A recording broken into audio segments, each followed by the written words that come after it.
We could take a few more questions now that I've prompted. I'm looking at Father Halleck, who said actually earlier, you know, we don't take to indoctrination. Pope Francis said it. Authoritarianism, people get tired of it. Francis has told us. So, please, your questions. We'll take a bank of questions first, and we'll then come back to the speakers. Perhaps you might identify yourselves and the person to whom the question is addressed. Pavel Bargar.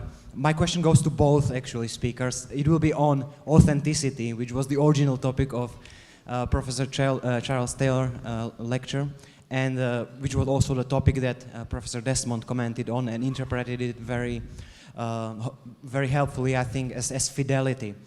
My question is, how do we pursue authentic spirituality and faith, or if we want to say faithful spirituality that is oriented toward the other, in a globalized age, which is also the age of internet, of the mass media, of social networks, which are phenomena that in serious ways discourage authenticity in a sense of fidelity.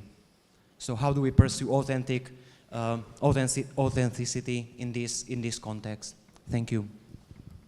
Thank you. Just behind there again. Thank you.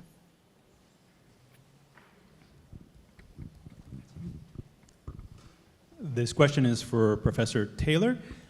You may be familiar with the question of reasonable accommodation. I'm from Montreal, so a reasonable accommodation whereby a determined society faces the challenges of welcoming newcomers, immigrants, who bring with them traditions and cultural baggage which could be very different, maybe even contradictory to that society. My question is this: the church in the secular age, would you agree that she faces a similar challenge in welcoming and inviting people from all different sorts of horizons with different philosophical, ideological, cultural baggage to be part of the church? And if so, if she does face this challenge, what would be perhaps a way to deal with that, to face that challenge? Thank you.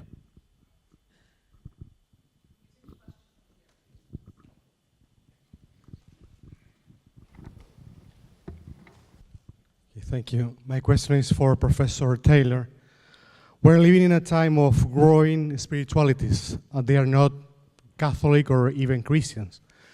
I would like to know if there is any possibility to know if those spiritualities are good or bad for humanity. I mean, if you can see if they are trying to make you more human or less human.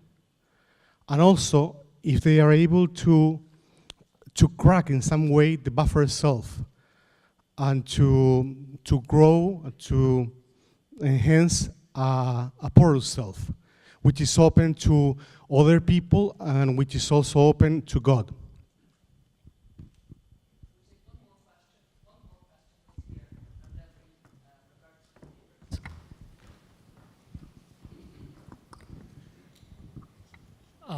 I'd like to address some of your comments regarding Christendom, specifically the missionary activity of Christendom. I come from Asia, and studies in Christianity in Asia originally, earlier after Vatican II, the debate was whether we are going to be an Asian church or simply a church in Asia, a church of Asia, and so on.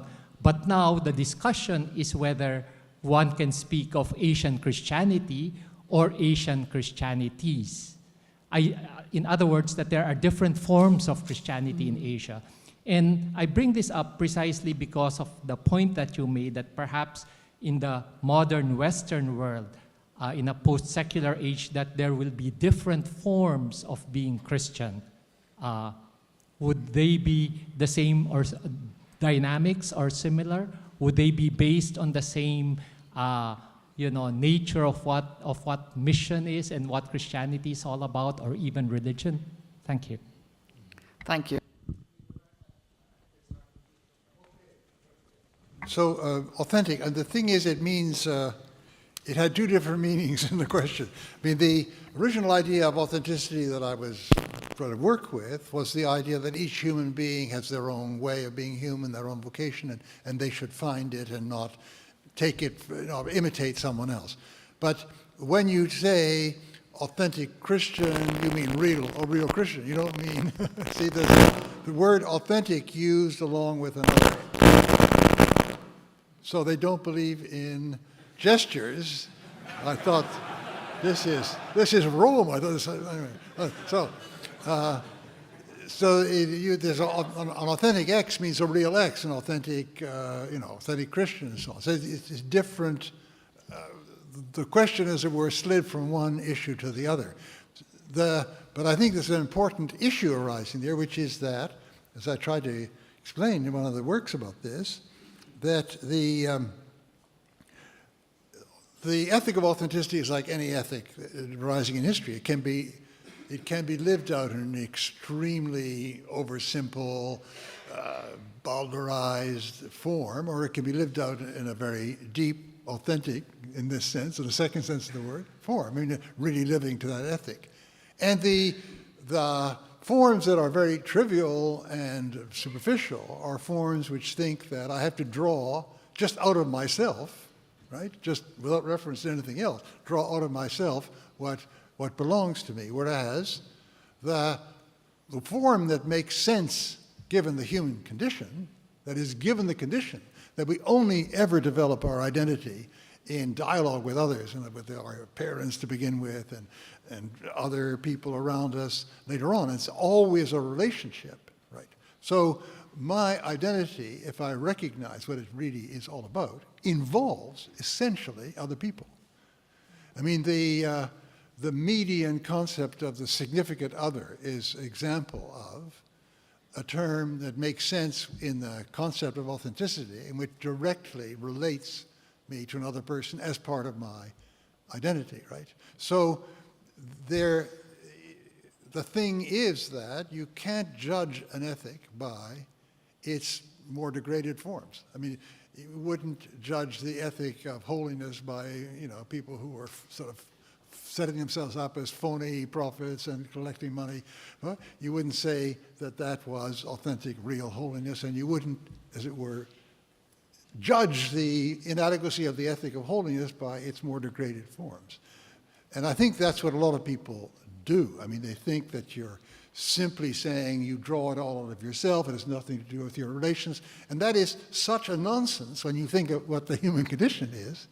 If I can just recur to the notion of buffer. Can I do this for a minute? Yes, because that was one of the questions. Because that was another question, but also is raised by William. That, just a footnote here, but I think we're not in disagreement. I just used the term in one context, which was the relationship to the enchanted world and spirits. But I mean, it's quite legitimate to say, let's look at it in a broader context. And I think when you look at it in a broader context, we're in a situation where we're fighting against buffering. I mean, if you are brought up to see the world around you in a completely instrumental way, you aren't open to what you get if you read Keats and you read, and you read Wordsworth and so on. But I also think you're absolutely right. The porosity comes first, because we only learn language, we're taught language by our caregivers or whoever, and it has to be in some kind of relation of love. Otherwise, as you know, children really, in orphanages, they can almost literally wither away, right? So not only do I only get my identity out of this relation of communion, I only get my language, right? Then afterwards I can very often innovate, right? That very often happens. But first comes our language, and only then comes my language. Okay, so reasonable accommodation. Well, is that the model? I mean, certainly we need to have a church which is going to be able to bring together people who are very different in exactly the sense I was trying to describe. That is, their itinerary, their way of coming to God, coming to Christ, coming to the church, is very different, right?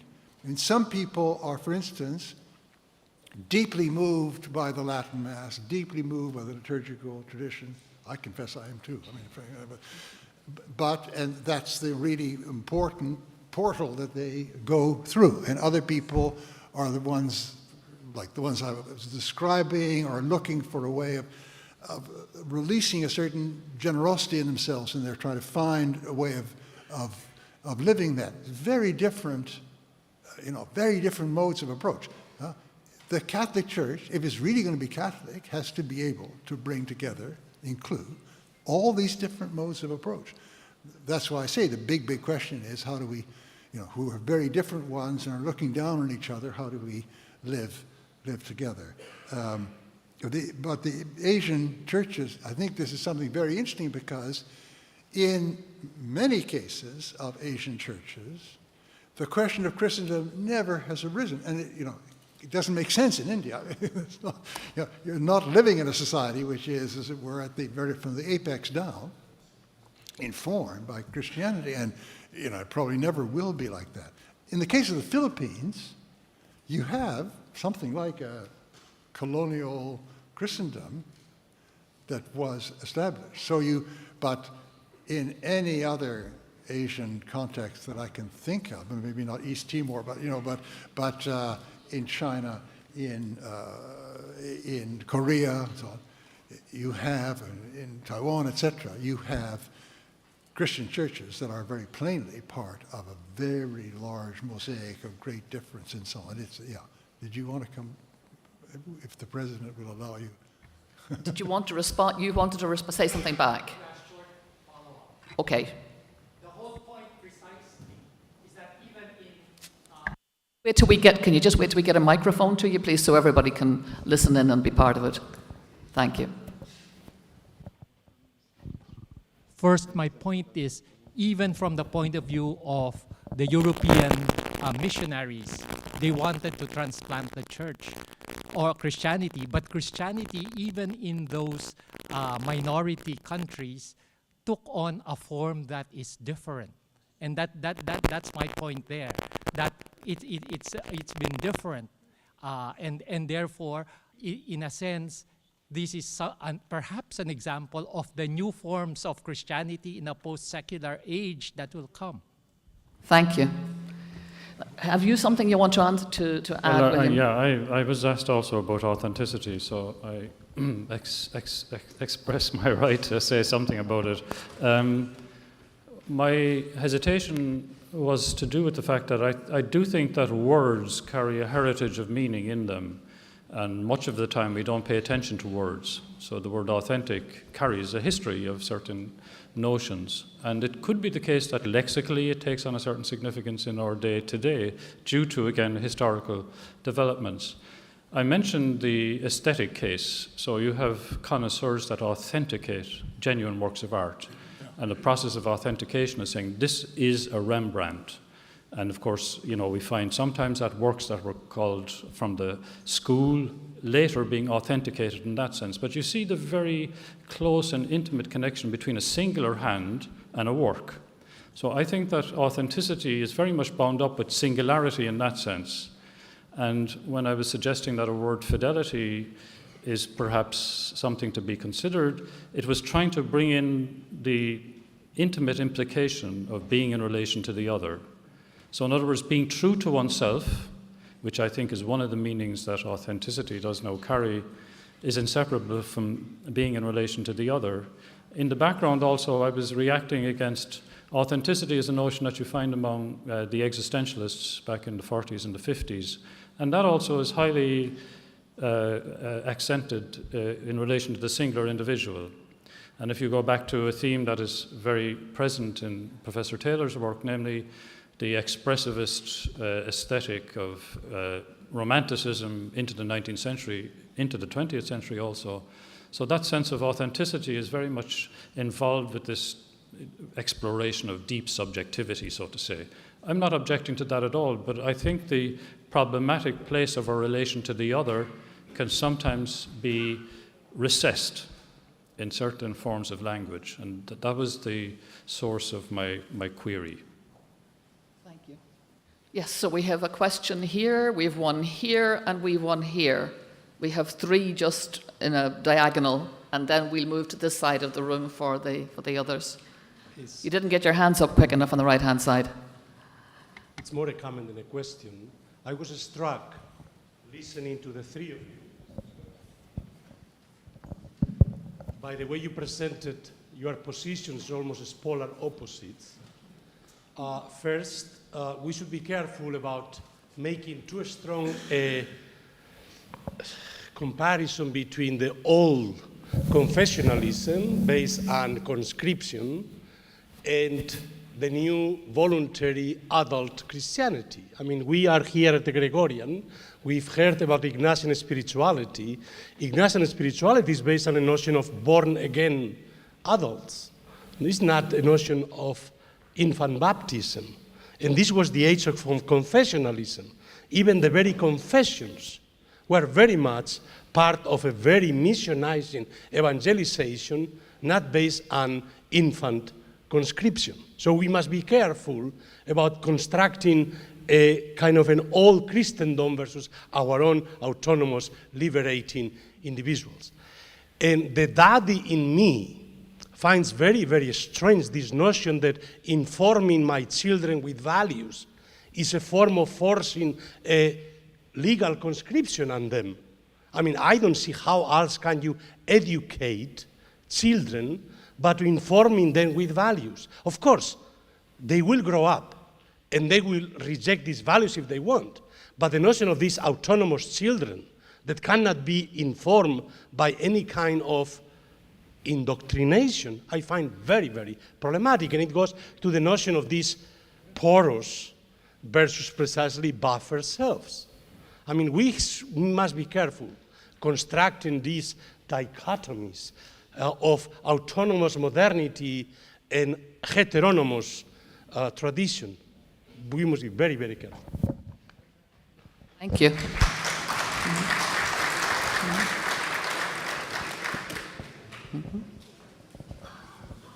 This is a comment and a question bearing on the question of porosity. And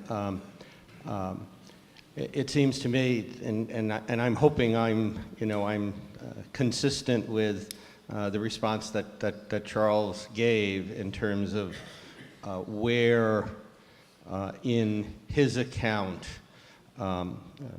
porosity functions. In that initial relationality, I also think it functions in terms of your concern for human solidarity. And for me, perhaps the most significant case is in terms of your concern for human vulnerability. And it would, in a sense, what I particularly with any one of those, I'm wondering if there's a change of inflection, which I hope would be a positive change of inflection, if one talked about solidarity, relationality, vulnerability, if one put the modifier kenotic in front of any or all of those three indications of our immersion in a porosity. Thank you. Thank you, so-called Prague. I would like to thank you for bringing in a topic which is, I think, very important, namely educating children. We, all of us, in connection with the term of authenticity, because a child cannot be authentic. It has to be educated to a sort of authenticity. And only then can it perhaps make contracts. Baptism is not a contract, it is a gift or in theological terms, grace. It's only there is a contract of the parents with the church to educate the child in Christian faith. So you are never, the child is not bound by any contract as being baptized. Yes, this is, you are bound to educate them. I think this is typical that we think about humans as ready-made adult persons. But a good part of our life, we are children. We are educated, and we need somebody to lead us to our authenticity. And this is something completely different than indoctrination. Yes. This is a help to become oneself. And oneself, grown-up oneself knows that he doesn't remain the same. It is not authenticity, doesn't mean to be always the same. So I think there the topic of education and of children is of extreme importance for the future of the church. Thank you for this. We're just going to take that bank of questions and then we'll revert. But maybe we might take some from this side and then we'll go to you. Yes. So what should we, yes. Yeah, sorry, a question that Phil Rossi asked. Yeah, I mean, the thing is that I'm going to use this word porous, buffered in a very broad sense that William introduced, not the sense of the book. Yeah. The porosity is primary, I think for the reason mentioned there, that we're first given our language, given our identity, and so on. But then, when you grow up, you become capable of branching off. And what I consider the best education is education by parents that are really concerned, well, what is this kid going to really want to do? What are the affinities this kid seems to be revealing? Let's give him or her this kind of training and so on. So you can have the kind of education that helps people to find themselves, I think, as the gentleman said there. I think that's the way the relationship really works. Porosity is there originally. Now, in that way, what you can lose, that's really very sad, and become buffered in that sense, what you can lose is go back to what I was saying earlier about my own take on the dimension of kenosis that I was talking about in the talk. What you can lose is the ability really to see people that you meet, what's going on there, right?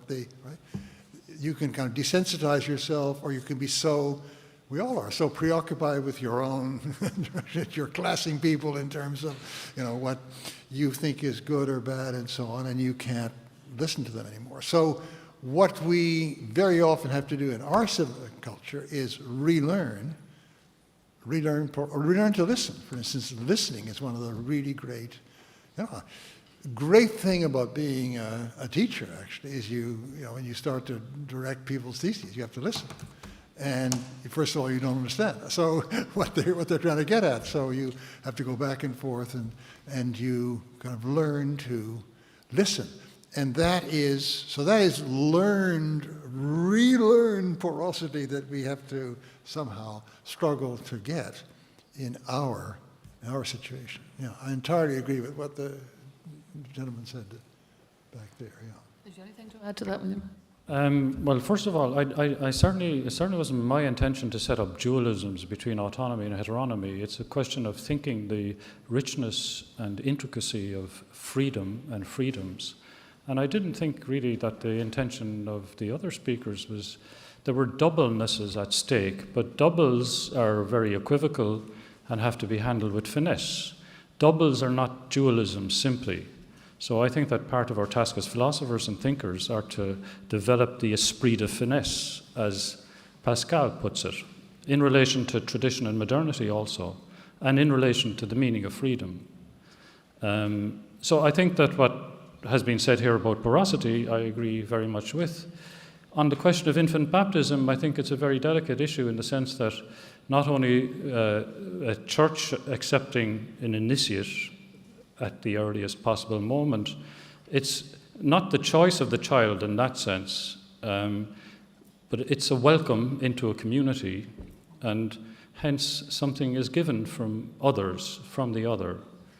The notion of grace was used in the remarks that were here. So I think we have to take that very seriously as something that is not, it may not be compatible with certain ideas of fully developed autonomous choice, but again, that may not be, there may be freedoms of being released into a community that are appropriate to the earlier stages of life, that are different than when a person matures and chooses for themselves.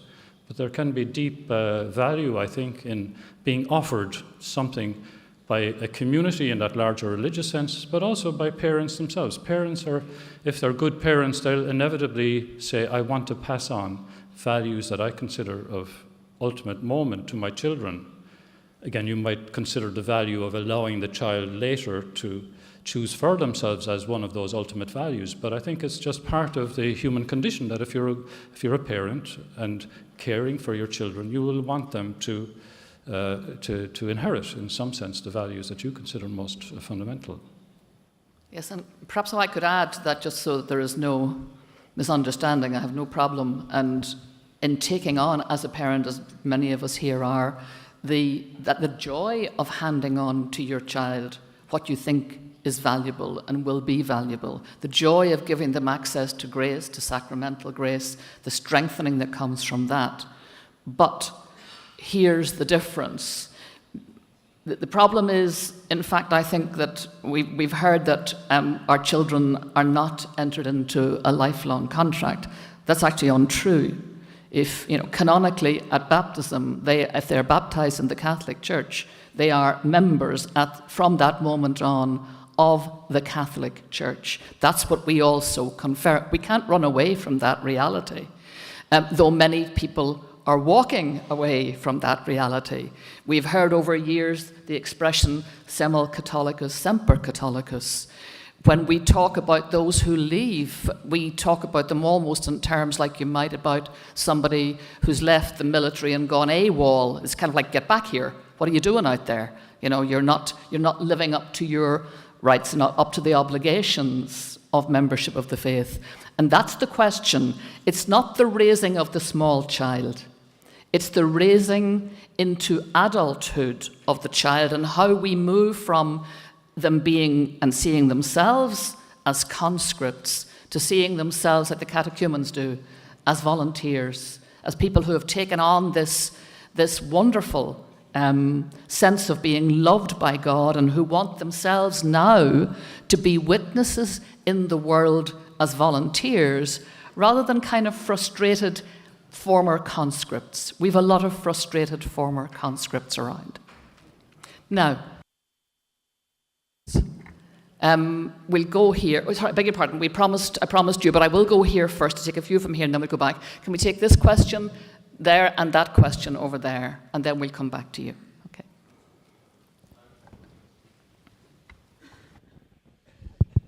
Yeah. All right. Hi, Professor Taylor.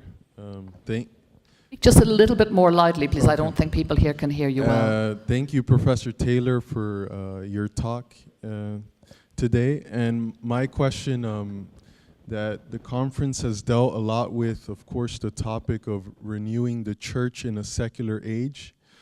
And I just want to focus a bit on how about renewing ourselves in the sense of as intellectuals, as thinkers, and to keep it very brief, how do you see the intellectual or the academia in a secular age? What do you see the task and the responsibilities of academics?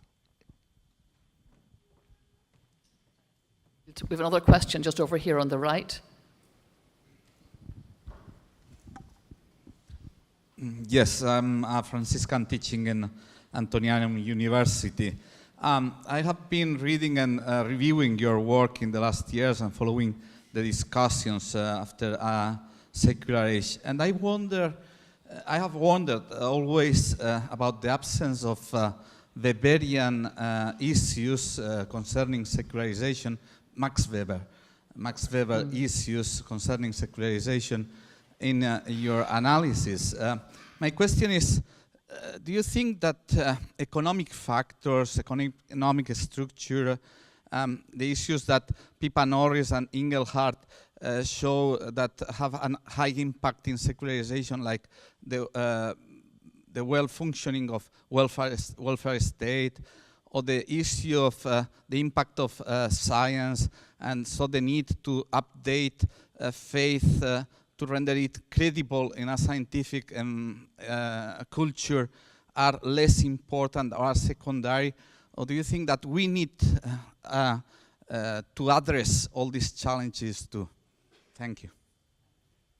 We have a question just here, the 1, 2, 3rd row. I beg your pardon, can I take this one first, if you don't mind? And then we've one at the back, and then I'll come back to you. Thank you. Yes, I want to go a slightly different direction from the things we discussed up till now. I want to get back to your, I thought, very helpful analogy of Jesus as not so much telling people something, but seeing in a different way.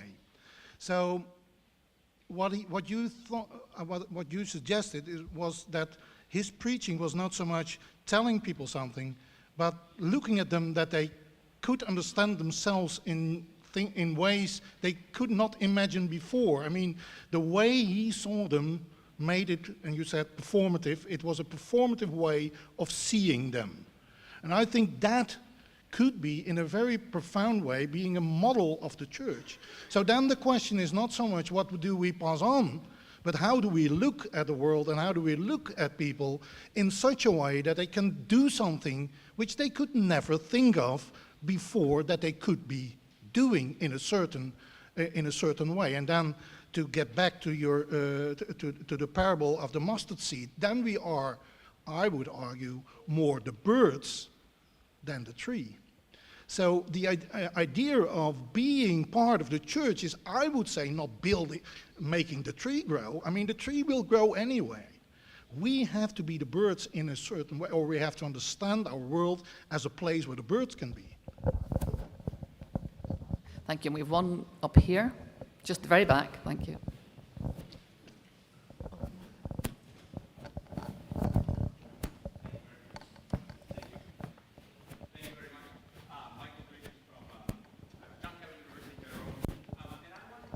Question about the about the politics of the church in a secular age, and whether or not it's possible to still do a politics of the Catholic Church, and particularly politics of Catholic politicians in a secular age, and perhaps a Catholic church or a set of Catholic politicians who accept everything that you've just described about a secular age, about the mustard seed, about authenticity, but who are still faced with the problem of mobilizing people, exercising power, things which seem on the face of it to be very non-canonic. Is it still possible to do those kinds of things in a distinctively Catholic way in a secular age? And here I'm thinking about the legacies of Christian democracy, and particularly Maritain, who does accept democracy, accepts pluralism, but still wants to build a new Christendom. So once that Christendom, if that Christendom is over, is that kind of form or that sort of democratic form of Catholic politics, is that done as well? Thanks. If you don't mind, I will take this question over here, and then I'll hand that bank of 5 questions to our speakers. Professor Taylor, in a secular age, I'm here. You define a secular age as an age. A little more loudly, please. In a secular age, you define the secular age as an age which doesn't go beyond human flourishing, understood as human goods in a general sense. And you say that there's an inherent tension between a secular age and Christian faith, which goes beyond human flourishing in certain aspects. And I understand that as you saying that there's certain things in Christianity which a secular age simply can't digest, which is kind of sperrig in German, which doesn't fit in. So, and in other works you write about transcendence. Could you explain your concept of transcendence, and possibly also in the light of the relationship between nature and grace, and Karl Rahner's idea of the supernatural existential? Exactly 5 minutes in which to do all of the above.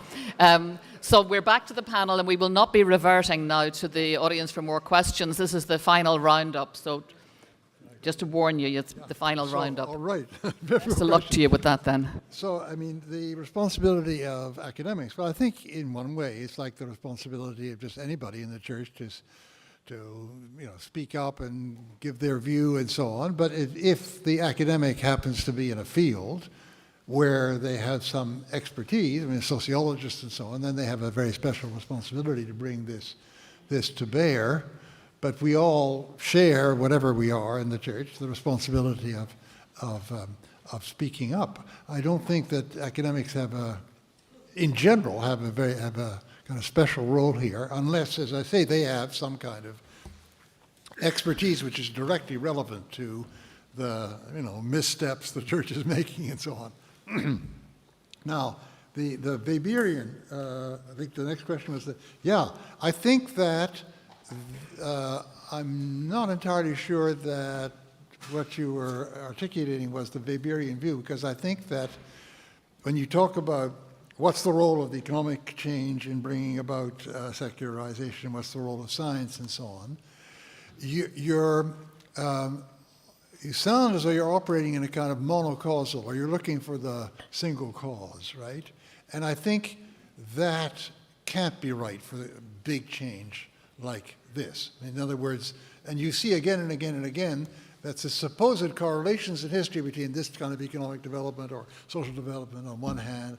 That's the supposed correlations in history between this kind of economic development or social development on one hand, and secularization in the sense of decline of faith on the other hand, just don't apply in different situations. Obviously, there is a very complex combination of causes operating here, where there are preconditions will make a difference. I mean, Gabriel Le Brasnet, the famous sociologist of France, called Paysan quitte la gare Montparnasse. When the peasant leaves the Montparnasse station, you go. Well, you come from a Catholic world which is entirely organized around the rural parish, right? And that being set up, then you can see how this piece of migration here from Brittany to Paris is going to have that kind of effect. But if there are very living Catholic in other circumstances, not. So, but the reason why I cavil at Weber, I don't see Weber as one of these sort of monocausal dupes, which I think I see him as, not that I agree with everything, but I see him as being somebody who has much broader view. Now, I think that's very important, what you say about the formative way of seeing people, and you can see this in modern politics too. I mean, when you think of, people talk about John Paul helping to bring down the wall by visiting Poland in '79. I think, he gave them a sense of themselves as you can rise up, you can do this, you can be yourself. Or Tutu and Mandela, with the not entirely successful Truth and Reconciliation, a lot of people are still angry, but there was a way of saying to people, look, you can look to the future and how you're going to live together and make a certain sacrifice of your own desire to, have back at the people who did terrible things to you, and the Biko family, Steve Biko, I understand that. They couldn't do that. But lots of people were kind of challenged by this look to rise to another kind of level. And I think that is one of the great features of leadership in the contemporary world, Catholic or any other. And the question about democratic politics, I think that, you ask a Christian politician that they do the very best they can in their judgment, et cetera, et cetera. But if I had to add some quality to this, which would make somebody a much better politician because they would be following a certain Christian inspiration, it would be precisely this ability to think outside the box of the rule book and the institutions we're trying to as it were, bring about, and be able to see the points at which the institution building and the rules are crushing people, excluding people, making life very difficult for people, even if that put that him or him in kind of conflict with their party, which it might easily be, because people will say we have this program and you can't play around with it. And I think that would be rising to a higher level that as a political figure. Now, the very simple question I was asked at the end. Well, have we got till midnight, or but no, 3 minutes. Let me try and give a stat. Tell us all you know about transcendence in 3 minutes. And I think what we have is a very paradoxical situation when I talk about beyond flourishing. You see, because you could think the whole thing is the whole mission of God in Christ is focused on human flourishing, real, full flourishing, right? But paradoxically, it involves this incredible total sacrifice, right? In the case of Christ, right? He dies that others may live. That's the element which goes beyond any kind of, ethos. Now, you can't. Secular age, as I am defining secular, that is plural age, in which there are people of all kinds who are getting together in society and having to make decisions together, can't have that as its goal, as its general goal, see? But we, who are in it from some other particular point of view, can always have that in mind. And I think that is another way in which you could think of the role of a Christian politician. But there's something paradoxical. It's the same in something similar in Buddhism. I mean, the highest realization means going beyond the self, totally, right? And yet this also is seen as releasing this great wave of compassion, which turns towards the needs of people and the way that they're crushed. So there's something deeply paradoxical that can never be ironed out in terms of the post-enlightenment. Thank you very much indeed. Is there anything, William, that you would have wished to add to that, or do you want to give the last word to Charles?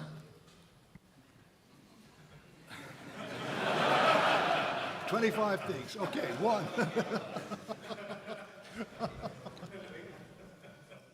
Well, I should be agapeic, or I should be kenotic and empty myself out and become nothing. I do think the question of teachers is very important, and there is a kind of intellectual pastorate, so to say. There's a pastoral dimension to being an intellectual. The forces at work in university organization at the moment are not conducive to fostering the openness to this deeper porosity in terms of the ultimate questions. So I think we have to, as thinkers, writers, study as comprehensively as we can, read as widely as we possibly can, think about the fundamental questions.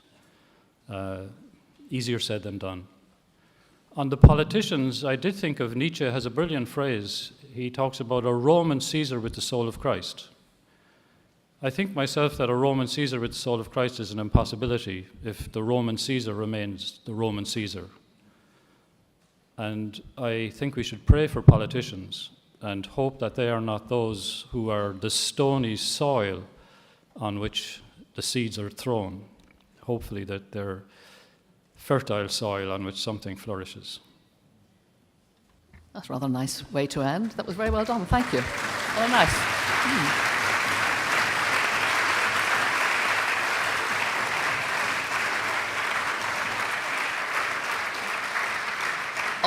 On your behalf, can I thank our wonderful two panelists? Can I thank William Desmond, and can I thank the star of these days, Charles Taylor?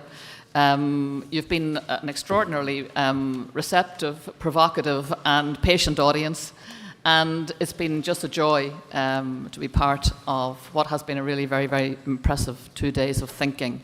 and speaking and also sharing with a great degree of generosity across many, many, many manifestly divergent viewpoints. So I hope you're going away with something special in your hearts. I'm not going to send you away myself, but there is somebody greater than I who is coming to send you away more happily than perhaps I have done. Joao, over to you.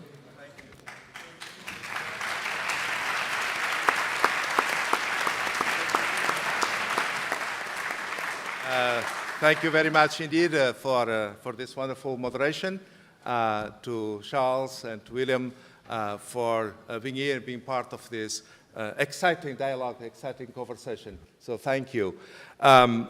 We are going to close it the best way we can. I feel sad, but so is life. And I was thinking, particularly as Mary said, you brought this very difficult issue that I'm sure is an encouragement to all of us, because I think it's a very difficult topic. And I think it's something that that gives us the responsibility, but also the privilege of thinking through our condition as human beings and as Christians. I think we cannot do less than that.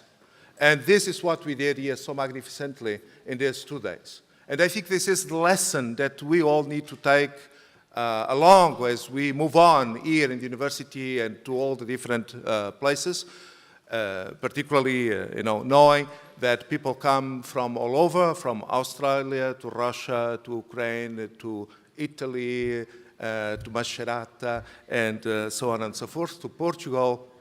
I'm going to say more about this just in a moment, but I think the kind of communion that we are able to build during these days is something extraordinary. But we didn't start it. The man who started it, the man who pushed it forward, the man who gave always, still, ever, the best of himself so that this culture of gift, this culture of love, of agape, this culture of porosity, of service, of kenosis is Father George MacLean. So I'd like to invite you to just come here.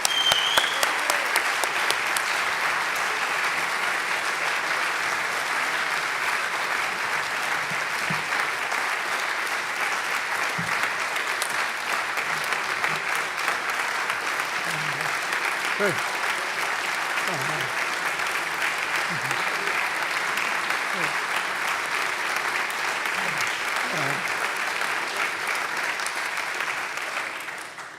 Well, thank you. Thank you so much. All of the participants in this meeting. The participants come, I think, fully bundled, as the expression goes. We have a lot of professors here, but we also have a lot of fathers and mothers. And in fact, one of our speakers has 3 children and then adopted 3 disabled children. I think we have very complex circumstances, and so that's why I think we speak about now thinking from the ground up.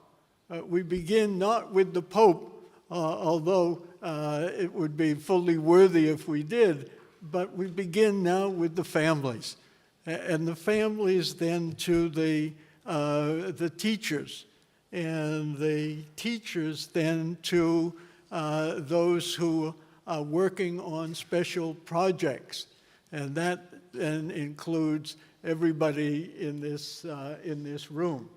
I think we can go from there to the various dimensions of our civil life. And we're particularly honored to have with us today Mary McAleese, ex-president of Ireland, to represent the political order. And the political order has been spoken of, I think, with great respect.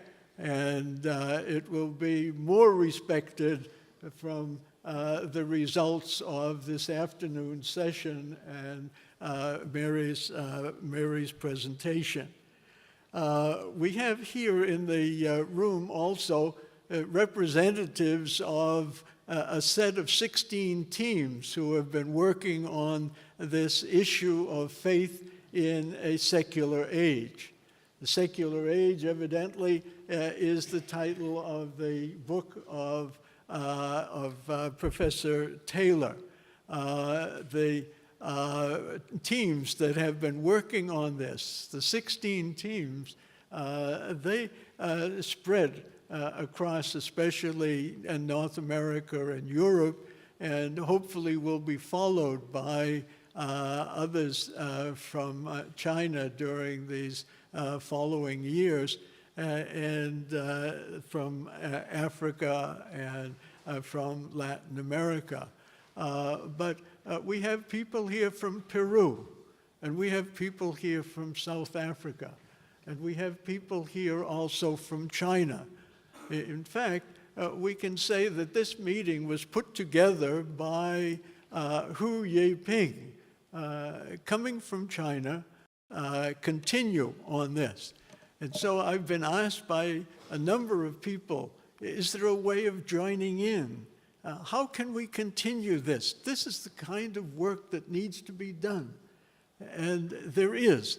If you write to the Council for Research in Values and Philosophy, Ms. Hu, whom you met at the registration desk, I believe, will answer to you. Perhaps it will have my name on it. It's Miss Hu. And when Miss Hu writes, it's over my name. So you're invited to draw together a professional team of scholars put together as you understand it. Do you need philosophers? Then philosophers there are, and theologians, and sociologists, and mothers and fathers of families all. You put the team together, you choose the theme, and you relate it, if you can, to the culture of your nation. And in that way, what you come up with will be something like those books that you found on the registration desk there. They are books that have been put together by these teams. And our hope is, above all, to be able to see that continuing in the future, not particularly by us, but perhaps philosophers and academicians can work in teams. Perhaps they can take account of the cultures of their people. Perhaps they can take up the themes that are crucial to the life of their nations. If so, we want to hear from you, and we look forward to what you can do in the future. So many, many thanks to all of you. And of course, I must not forget my alma mater, Gregorian University. 66 years ago, when I first came into the main hall. And I'm looking around today to see if I can find Miss Hu, and I don't see her in the hall. Here she is. So, Ms. Hu, could you stand for a moment and perhaps come down to the front here?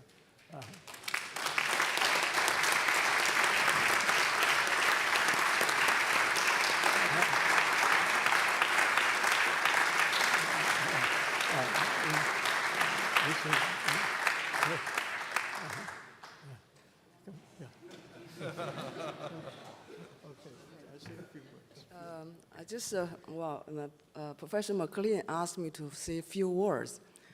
First, I want to say I'm not mafia because I have been wearing the sunglasses And also, I'm not a movie star.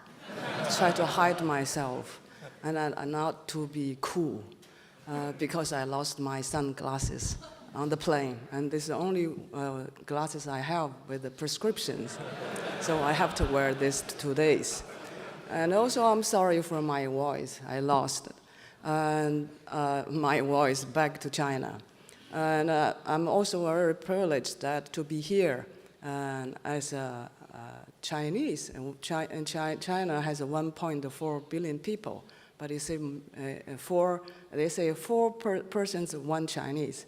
But in the whole hall, it's only me. So I'm very glad. And on behalf of this, I have a whole evening for me to speak. And so I would like to make an Oscar speech to thank all the list. First, I want to thank, on behalf of myself, to thank my mother, who made it possible for me to be here to provide a little service. And she didn't know what the truth is, but she taught me to be good and to do a little good things, and not to harm other people, and not to lie. And second, and I'll continue my Oscar speech, and the second, on behalf of myself, I would like to thank, in first time in public, to Professor McLean, whom I have been working for nearly 20 years. And over the 20 years, I have learned, I think this is the right place. And I think I have many hours till next day. I can speak as long as I want. And I learned not only the dialogic methodology to work with the peoples from scholars, especially from all over the world, and with different religions, background, but also the vision and the wisdom. And not only, over the 20 years, not only learned the kenotic spirit to serve, to help people, and especially in academic field all over the world, especially so-called developing countries, but also the gracefulness, non-selfishness, and also compassion, and above all, love. And so I would like to use this opportunity to thank him. And of course, and he continued to thank the people.